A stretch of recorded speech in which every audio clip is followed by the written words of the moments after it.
Welcome down to Boss Logistics. My name is Trey. I am the owner and CEO of the company. This company originated, I started this 8 years ago. And in doing that, I actually started this off as a side hustle, if you will. And the side hustle initially was bringing me between $200 and maybe $250 a week. I didn't believe it when I saw the initial advertisements for it. I said it's too good to be true. All these years later, I've been doing this about a decade. It's still here. We're still signing new contracts, and every contract is an additional 5 years. We are more solidified in Denver at this point than we ever have been. This went from making me an additional, let's say, $10,000 a year, to at this point, you're part of a multi-million-dollar enterprise. So, congratulations and welcome to my family.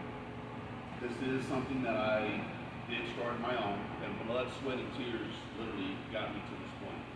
There were days I had to donate plasma. There were days that I had to do day labor just to come up with gas money to stay in the streets. But hard work, longevity, it does absolutely pay off. So you guys are in a wonderful place. You're no longer on the ground level, but the company is still growing by leaps and bounds. We're putting on different cities around Denver. Currently, we have the Denver and Arvada area.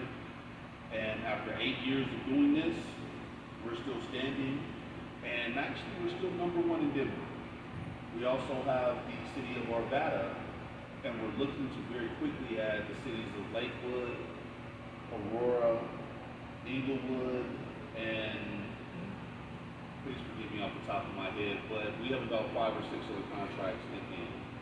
If you guys are looking to travel and things of that nature, I oftentimes get invitations to open new cities in different states. The most recent one was Austin, Texas. I did have to pass it by. This is my baby. This is absolutely my baby. So with that being the case, there is room for improvement. There's room for growth. So now there are a couple things that I want to go over with you first, and Ben is filming for the purposes of our training presentation. So first and foremost, I want to do your warehouse orientation. Now this is kind of simple. Welcome to the warehouse, first and foremost. But what we're looking at here is our swappers base of operation. And everyone here is going to be swapping batteries, right? You got on swapper? Mover. You'll be doing moves. Okay, so you can kind of disregard this, but it is why knowledge is power. So you'll know what's going on the other side of the team. Everything works hand in hand. The more swaps you guys do, the more moves are available to you. The more moves that you do, the more rides that they will get, which means the more slots are available to you guys. This is all hand in hand. So with that being the case, when you come into the warehouse, me personally, the first thing I do is come over here and I check batteries. Now, what I'm looking for is not what I call the Christmas lights. Christmas lights are the red and green flashing lights on the side. Just to give you a brief definition though, these Christmas lights are not for you per se. The purpose of them is that there's a battery, so the batteries also get software updates. If there's a software update that it doesn't receive inside of the actual unit, when we bring it here to charge it, it will receive that software update. But it has to be at a certain battery percentage before it will accept it. So these numbers, these little flashing indicators are all connected to a CPU box. The CPU box is connected to our internet, so just in case it is necessary that they do need an update, that's its own process. We don't need to worry about any of that at all. So what you guys need to be looking for, if you would, come on over here, check this out. So the first thing you're going to be looking for, these will be out of your way in the next day or two. First thing you're going to be looking for, as soon as you come into the warehouse, the chargers themselves are all situated underneath the cabinet that it's charging. So that wasn't any good. So you're looking at the red dot right there. Now when this is charged, this red dot will be green. When you come in, before you can take any batteries at all, you have to look here. It is your responsibility to change out whatever needs to be changed, whatever's green, and what you would do is you would take an empty case, and you would start a new row behind the ones that are already there. So just like the grocery store, the oldest needs to go first. So you want the newest always to go in the end, and we cycle them out like that. Every couple of times a day, either I or DeAndre will come and we'll move all the batteries up. They'll always be closer to the door. I'll do that before I leave, so you'll see what I mean. However, this is the procedure whenever you come in. This is crucial. I stress it to you. If you guys are not changing the batteries out, if us are not changing the batteries out, eventually there won't be any for when you guys come in. How that affects you is they can't swap, which means they're getting no rides, which means your moves are lower. So it's essential. And Ben will go over how to update it on Slack once you guys are activated on Slack. And he's actually on his way to come and do that right now. So this is the battery changing process. If you guys have it, go ahead and pass that over. These weigh 18.9 pounds apiece. So they do have a little bit of weight on them, but they're very maneuverable. So with that, you would take them out. It's very easy. There's no additional procedure. When you put them in, these things are very, very durable. Make sure they're all the way in. And before you leave, just check to make sure the light's good. Make sure the connection is good. If the light is still green, either it's a charged battery or just the connection isn't good. Just that simple. Connection's not good, we're not getting the charge on it, which means when they come and pull the batteries, whoever is up next that arrives when they all get done, you're gonna have dead batteries and with the building that you take. Waste your time, waste your gas, and it increasingly becomes frustrating if you guys aren't just making sure, just take an extra 5 seconds and check the cabinets. Now, there are certain emergency procedures that go on in here too. Now, please understand these protective cases, you guys have all heard about the lithium ion being unstable, it'll blow up on you. I'm not sure. I've been doing this for almost a decade, and the only reaction I've ever seen is on YouTube. I've dropped these, I've kicked these, a whole bunch of different things, and never once. We've seen them shot, literally with bullet holes in them. People out on the streets, they get crazy sometimes. We've seen them cut in half. People will take sawzalls and they'll cut them in half. It doesn't affect them like that. This is a very, very strong protective container. However, on the off chance that inside of the warehouse you experience a reaction, you wouldn't have to worry about that. You don't even need to come here unless I call a meeting. But for the actual swappers, if you're in the warehouse and you actually experience a reaction, I say a reaction instead of a fire because this right here is chemical. So the fire extinguisher on the wall, it is rated for chemical fires. But understand that just dousing a chemical fire, taking away the oxygen, does not stop it from burning because it's a chemical reaction. So in a situation where you do happen to experience something like that, first and foremost, you would get the battery as far away from anything else that could burn. So, as an example, let's put it in the middle of the floor. You want it far away from the walls, as far away from anything else that may catch. Understand the batteries don't just catch fire like that. These gloves right here are fire rated, so you can actually take charcoal, the hot charcoal, and do it in your hands without you feeling a thing. So the actual procedure is to first and foremost isolate the battery, which means you can grab these gloves, put them on, and get the battery away from anything that may catch fire. If anything has caught fire, that's the purpose of the fire extinguisher. It's always going to be by the door. It is checked regularly. If we do ever have to use it, after one use, regardless if it's the second or if it's 10, I replace it. You will always have a brand new fire extinguisher. The fire department does come through and make sure everything is checked and signed off. So, first line of business, get it away from anything and yourself where it can be it can set something else on fire. What you're supposed to do is take the battery, bring it back to this container here. This container here is just an empty 50-gallon drum. What you're supposed to do is drop the battery inside. The chemicals on the side, these big bags, are called vermiculite. Vermiculite's sole purpose, it's like small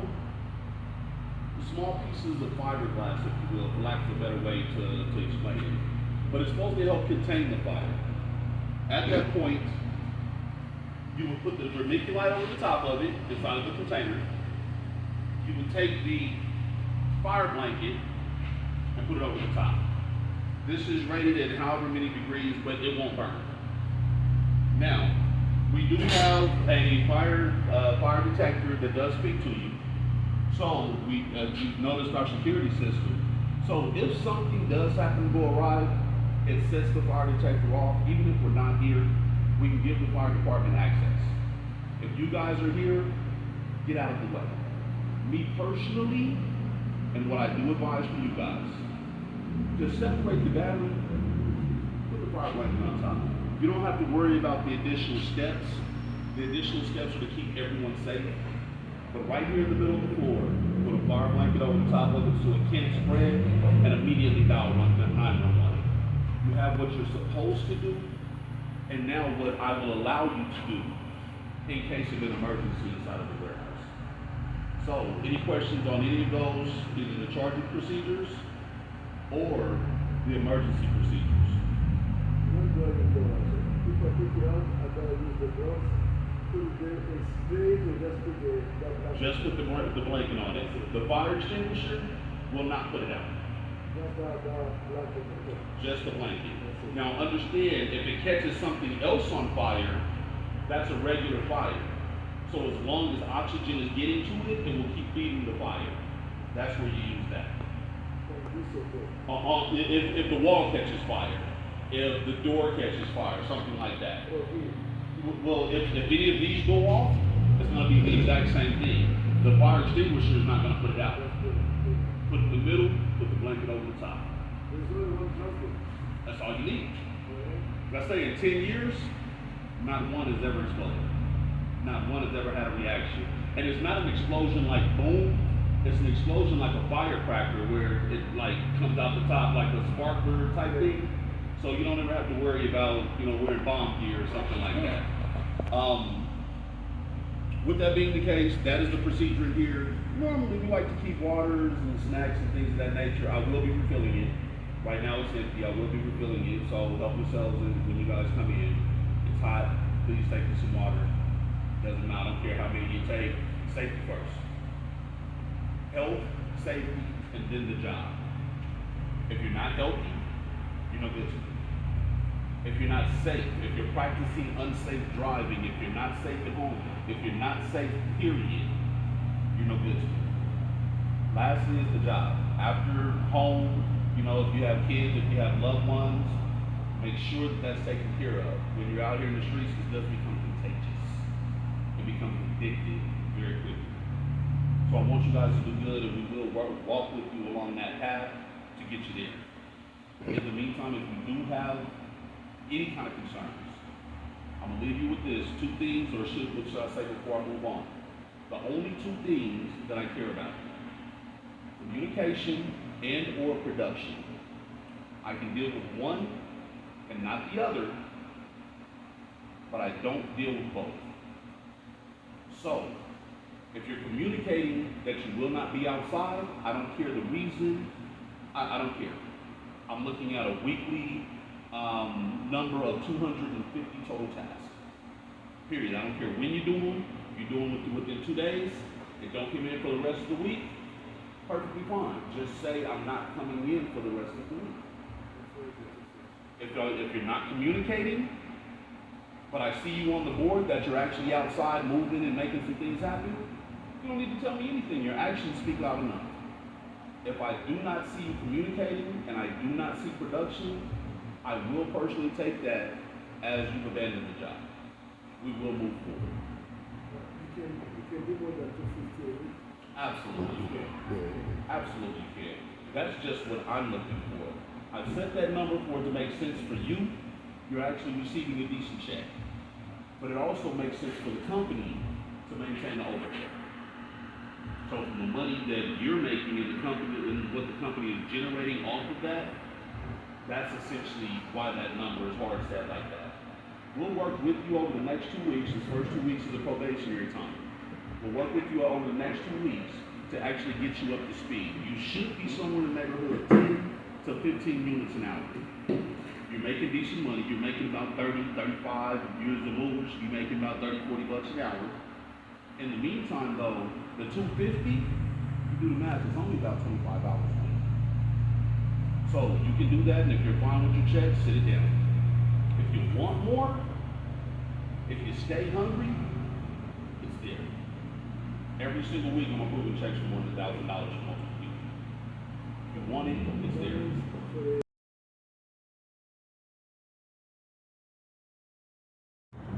So once you reserve and arrive to your selected unit, the process and procedure in order to do a move. We're gonna do this example on a bicycle. So first and foremost, you would bring up your viewfinder on your phone. Here, you would scan the QR code, which is always gonna be directly in front of you. You're gonna hit the start button. Once it starts, you'll hear a noise. At this point, the unit will unlock. You secure the unit and put it on the back of your truck or trailer.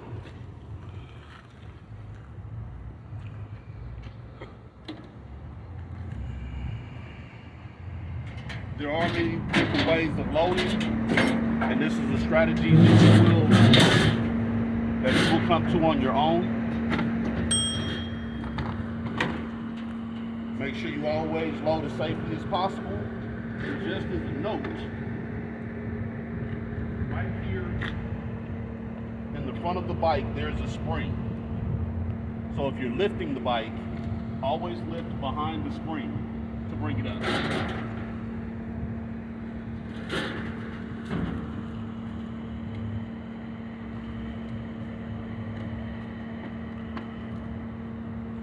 Once you have it in your possession, make sure you secure your tailgate or your trailer or your truck.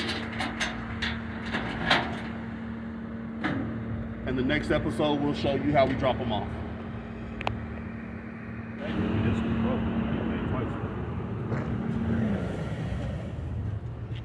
So first things first, the drop-off procedure for a bike is identical to the drop-off procedure of a scooter. Now, first and foremost, the easiest way that I found to both load a scooter and unload a scooter, I'll grab it by what's called the deck and also by the neck, right underneath your GPS control module. Evenly distributes the weight and it's very easy to pick up and set down. So, what we're going to do is grab two and show you the drop-off procedure.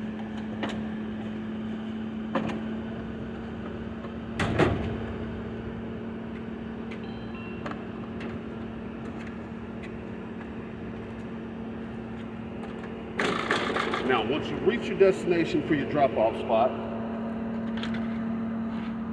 you zoom to the appropriate location.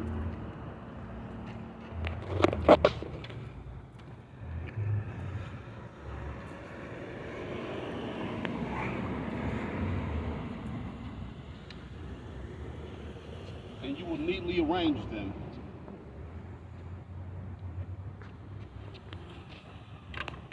Now, first and foremost, a couple of things to remember. We want these always to be at least 1.5 feet from the curb. Also, we don't want them within 5 feet of a fire hydrant. Now, on your phone, once you come to a drop spot and you select it, there will also be indication of exactly where to set it. Now, if for whatever reason you cannot set it in that location, you can set it across the street, but make sure there's always a walking lane that the scooters or bikes do not impede. Now, once we've got them here, the process is we're going to hit on our phone, scan to deploy. Now, it doesn't matter if you have one of these, two of these, or 10 of these. Rather than doing them one by one, you can scan them, and once that's done with your entire load, or however many will fit in one area, it'll give you an option to take a picture. You'll go ahead and select that. You'll step back to get the entire line of bikes or scooters in the frame. You'll take the picture. At that point, you'll confirm the picture. As soon as you do that, you will actually hear them make the noise. And at that point, they're no longer on your screen. They are ready to ride, and that's the entire drop-off procedure.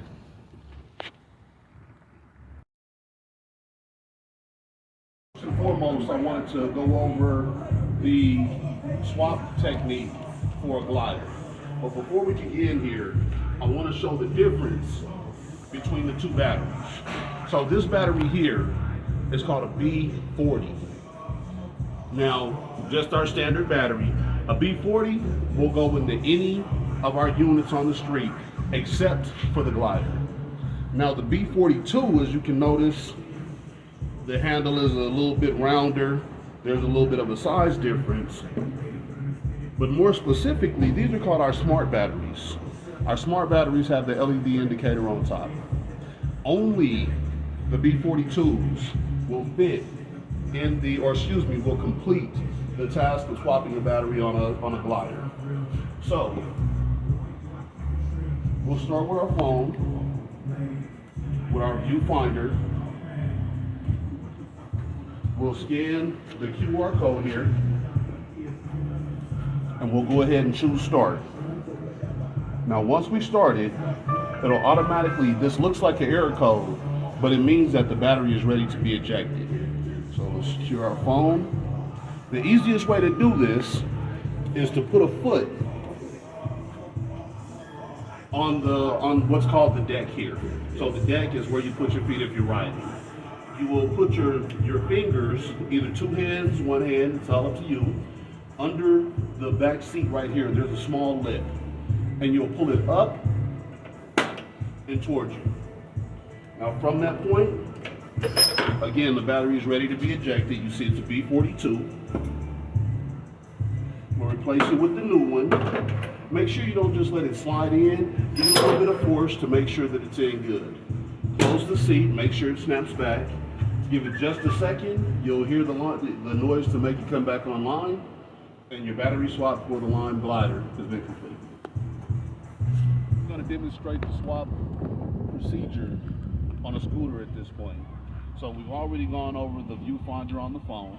So I'm going to scan the QR code. Once I do and activate the scooter, you'll hear this cool little noise, and the battery will eject at that point. It's really simple. Pull one battery out. Now make sure that the battery is nice and secure. So slap it in, and then give it a nice little tug just to make sure it's secured.